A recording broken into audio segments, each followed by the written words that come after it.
მე ვფიქრობ, რომ პარლამენტის თავმჯდომარესთვის მოადგილეს ნებისმიერი პოლიტიკური გუნდის წარმომადგენელს არ უნდა კონდეს პრობლემა იმასთან დაკავშირებით, რომ გამოსაქვეყნებელია ინფორმაცია შემოსული ფულის რაოდენობაზე და დახარჯული რა პროგრამებზე არის და მე ვფიქრობ, რომ არც პარლამენტის თავმჯდომარეს, არც მის მოადგილეს და ნებისმიერ სხვას, ნებისმიერი პოლიტიკური გუნდის წარმომადგენელს არ უნდა კონდეს პრობლემა აი ამ მოთხოვნის შესრულებას. საელჩო იქნება თუ ნებისმიერი დამფინანსებელი, უნდა აქვეყნებდეს ინფორმაციას შემოსული თანხის ოდენობის და დაფინანსებული პროგრამების და პროექტების თაობაზე. თითქოს ელემენტარულია, მაგრამ დაუკვირდით, რამხელა რესურსი გროვდება ექსტრემიზმის განვითარების სცენარის დასაფინანსებლად. ეს ხომ ვიხილეთ ყველაფერი და დღის წესრიგიდან ნებისმიერი შეკითხვა, ნებისმიერი პრობლემა მოიხსნება გამჭვირვალეობის შემთხვევაში. წარმოუდგენელია, რომ დემოკრატიული სახელმწიფო, დიდი ბრიტანეთი, ნებისმიერი ევროკავშირის წევრი ქვეყანა, ნებისმიერი ფონდი გასაკურველია ყველანაირ პრობლემას მოხსნის დღის წესრიგიდან იმ ელემენტარული მოთხოვნის შესრულების შემთხვევაში, რასაც ქვია გამჭვირვალეობის უზრუნველყოფა. თუ კი ეს ასე არ ხდება, გასაკურველია ლეგიტიმური კითხვაც ჩდება. ხომ არ შემოდის თანხები პოლიტიკურ ველზე. თან ისეთი თანხები, რომელსაც განაგებენ პოლიტიკური პარტიები და არა დონაციის მიმღები ორგანიზაციები, თუნდაც ტელევიზიები. იციან თუ არა ჟურნალისტებმა, ოპერატორებმა, ყველამ ვის მუშაობს ტელევიზიებში, მაგალითად, რა თანხა შემოვიდა და რისთვის შემოვიდა. სტუდიების გასაფორმებლად, სახელმწიფო ფონდის მხარდასაჭერად, პროგრამების გასაკეთებლად, რომელიც აუცილებელია, რომ იყოს ნებისმიერ მედია საშუალებაში. თუ ეს თანხა არის გადანაწილებული პოლიტიკურ აქტივობებში, რომელსაც სამწუხაროდ ადგილი ჰქონდა და ჩვენ ესეთი ფაქტები არაერთი ვიცით. ბატონო გიორგი, რთული არის, რომ დიდი ბრიტანეთის საელჩო საიტზე შეიქმნას ქართული ოცნების წევრებმა, თუნდაც პარლამენტის თავმჯდომარემ, ნებისმიერმა და ნახოთ იმიტომ, რომ საელჩო საიტზე აბსოლუტურად ყველა გასავალი, ყველა თანხა არის ჩამოწერილი, რა პროგრამები დაფინანსდა და როდის. რთული არის, რომ საიტზე წაიკითხოთ ეს ინფორმაცია. არავითარი სირთულე არ არის ამაში, მაგრამ ვფიქრობ, რომ დეტალური ინფორმაცია სწორედ ისეთი, როგორც დონორ ორგანიზაციას მისდის, დონაციის მიმღები ორგანიზაციისაგან არის აუცილებელი. კვარტალში ერთხელ ნებისმიერი არასამთავრობო ორგანიზაცია იღებს ვალდებულებას, რომ დონორ მხარეს მოახსენოს თითეული ცენტი რა შეიქნა დახარჯული. გვარების მიხედვით, ხელფასების მიხედვით და ასე შემდეგ. ასეთი ინფორმაცია სამწუხაროდ არ გააჩნია საზოგადოებას. შეიძლება დონორს აქვს ესეთი ინფორმაცია, მაგრამ საზოგადოებისათვის არ არის ეს ინფორმაცია ხელმისაწვდომი.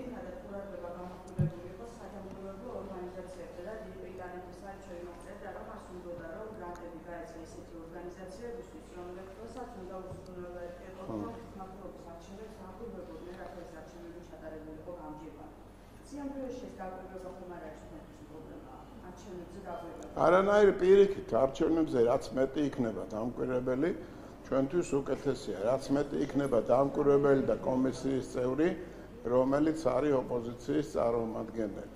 მაგრამ არსებობს კონკრეტული მოთხოვნა, რის შესრულებაზედაც დონორი მხარე აცხადებს უარს, რომ ინფორმაცია მიაწოდოს საზოგადოებას, მიაწოდოს მთავრობას, რომელიც გადაწყვეტს, არის თუ არა ეს თანხა მობილიზებული იმისათვის, რომ აქ საქართველოში განვითარდეს ექსტრემისტული პროცესები. რომ არ გქონდეს ასეთი მაგალითები, ასეთი უარყოფითი მაგალითები, რასაკვირველია არც არანაირი აუცილებლობა არ წარმოიშობოდა იმასთან დაკავშირებით, რომ მიღებული ყოფილიყო ფარაზის მსგავსი კანონი, როგორც ამერიკის შეერთებულ შტატებშია და აი სულ მალე ჩვენ დავინახავთ, რომ ევროპის ყველა ქვეყანაში პრაქტიკულად იქნება იგივე კანონი მიღებული. ზოგიერთში უკვე არის, ბრიტანეთში მოქმედებს, ავსტრალიაში მოქმედებს, კანადაში მოქმედებს, ამერიკის შეერთებულ შტატებში თავისთავად. Ასაკურველია, როდესაც ჩვენ ცუდი მაგალითები გვაქვს და ამ ცუდმა მაგალითებმა მოგვიტანა ისეთი პროცესები, რომელიც მეიდანისკენ უბიძგებს ახალგაზრდებს. მეიდანი უკვე იქცა რაღაც სამიზნედ, სადროშოდ იმ ჯგუფებისათვის, რომელიც საკუთარ თავს პოლიტიკურ პარტიებს უწოდებენ.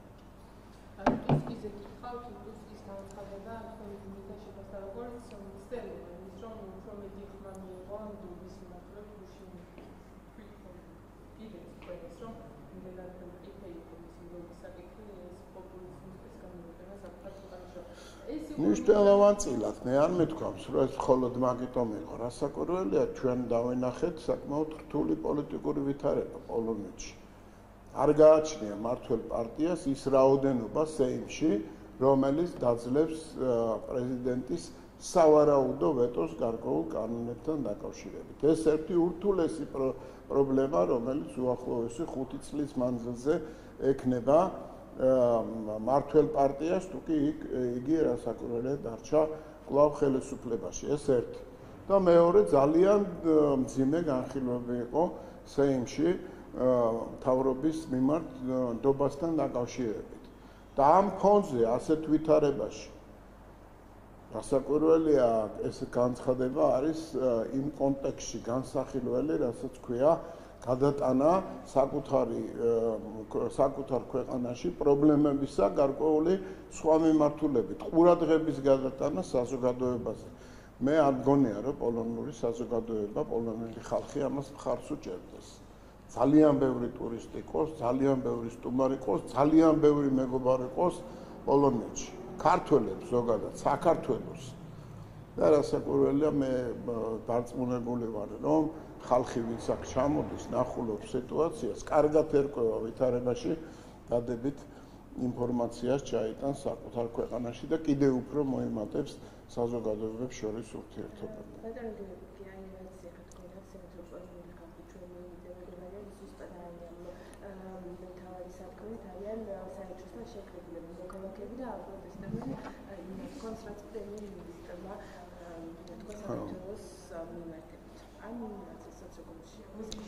იცით რა არის, ნებისმიერი შეფასებას ველოდები განსაკუთრებით ოპოზიციური გაერთიანებებიდან, ეგრეთ წოდებული ოპოზიციური გაერთიანებებიდან, რომ ეს ადამიანები არიან დარიგებულები, ეს ადამიანები არიან აქტივისტები, ქართული ოცნების მხარდამჭერები და ასე შემდეგ. მაგრამ შინაარს დავაკვირდეთ. რას იძახიან არა ობიექტურს, რას იძახიან კონტექსტიდან ამოღებულს, გარდა იმისა, რომ საზოგადოებებს შორის ურთიერთობა, დაძაბულობა არ მოყვეს იმას, რასაც დღევანდელი ხელისუფლება, პოლონეთის დღევანდელი ხელისუფლება აკეთებს. არ იმსახურებს საქართველოს ასეთ დამოკიდებულებას და ნებისმიერი ჯგუფი, ვინც ამას დააფიქსირებს ამა თუ იმ ფორმით, არის მისასალმებელი.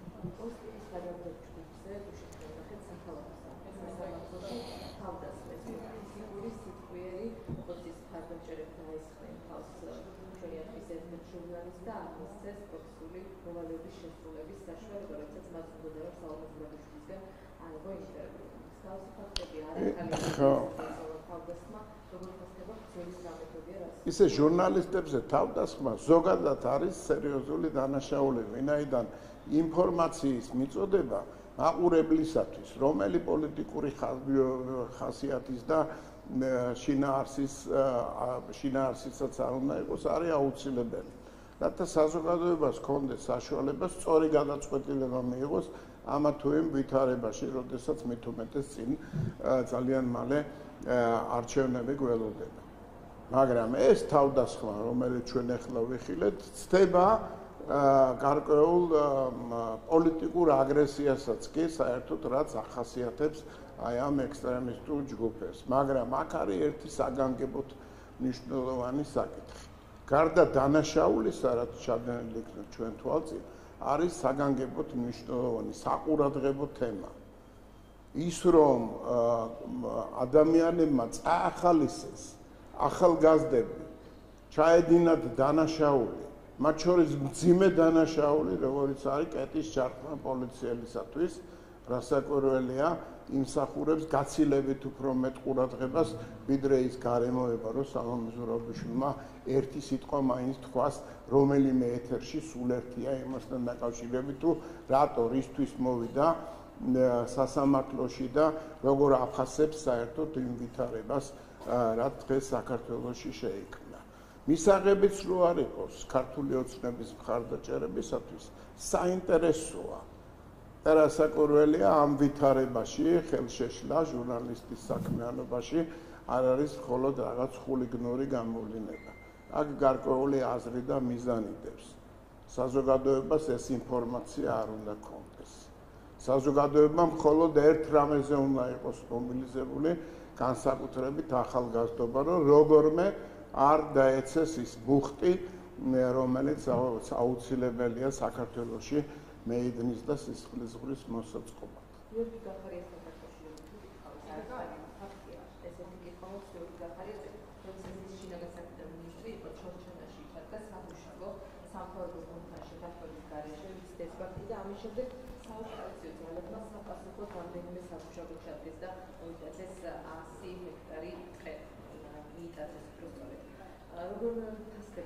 რასაკვირველია, საგუშაგო ამ შემთხვევაში არის პოზიცია, ძალოვანი სტრუქტურის პოზიცია, რომელსაც ოკუპანტი აუცილებლად დაუპირისპირებს თავის შესაბამის ქმედებას და თავსაც გაიმართლებს ისე როგორც მათ ისინი გაამართლა სააკაშვილმა 2008 წლის ომის შემდეგ.